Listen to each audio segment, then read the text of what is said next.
Mein Name ist Daniel Grossmann, ich bin der künstlerische Leiter des Jewish Chamber Orchestra Munich. In dem heutigen Video geht es um den ungarisch-jüdischen Komponisten Leo Weiner. Weiner wurde 1885 in Budapest geboren. Und obwohl er aus einem vollkommen unmusikalischen Haushalt stammte, begann er schon mit 16 Jahren bei dem berühmten ungarischen Kompositionslehrer János Köszler Komposition zu studieren. Ich habe eine private Verbindung auch zu János Köszler, der übrigens auch Kodály und Bartók unterrichtete.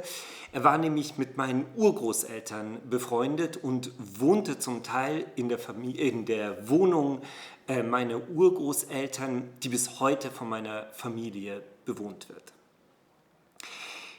Ab 1903 gewann dann Leo Weiner zahlreiche Kompositionspreise, 1908 schließlich den Franz-Joseph-Preis, der ihm eine Reise durch Europa nach Wien, München und Berlin und Paris ermöglichte. Und schon mit 23 Jahren begann er dann an der Musikhochschule in Budapest zunächst Komposition zu unterrichten als Professor, später der Musiktheorie und schließlich die längste Zeit seines Lebens Kammermusik.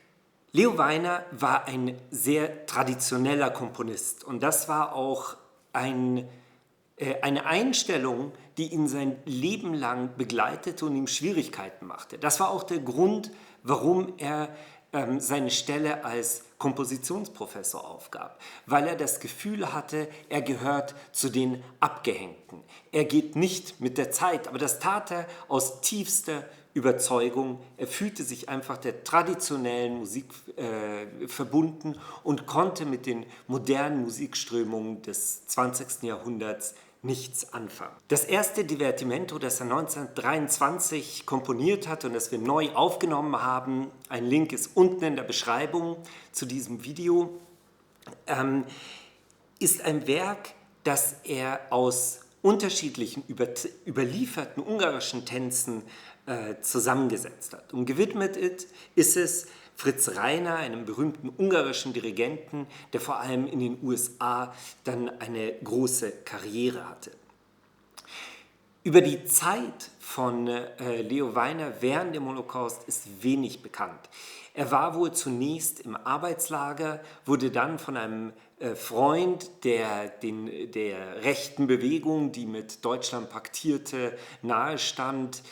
Von diesem Freund wurde er dann aus diesem Arbeitslager wohl gerettet und kam im internationalen Teil des Ghettos in Budapest unter, wo er in einem schwedischen Schutzhaus untergebracht war. Das ist eine Spezialität gewesen, vor allem in Budapest, dass es dort diese Schutzhäuser gab. Der schwedische Diplomat Raoul Wallenberg hatte diese Schutzhäuser eingerichtet. Er hatte Häuser gemietet im Namen des schwedischen Staates und diese Häuser zum schwedischen Staatsgebiet erklärt und dort dann Juden untergebracht. In so einem Haus überlebte also Leo Weiner den Holocaust. Später war er dann auch noch im jüdischen Teil des Ghettos und wurde dann 1945 von den sowjetischen Truppen befreit. Das Leben von Leo Weiner war tatsächlich nicht sehr spektakulär. Vor allem ist er als Hochschullehrer in Ungarn in Erinnerung geblieben, eben als Kammermusiklehrer von berühmten Musikern wie Georg Solti oder eben Fritz Reiner oder auch György Kurtág. 1960 schließlich starb Leo Weiner in Budapest. Bitte abonniert unseren Channel und folgt unseren Videos rund um jüdische Kultur und Musik.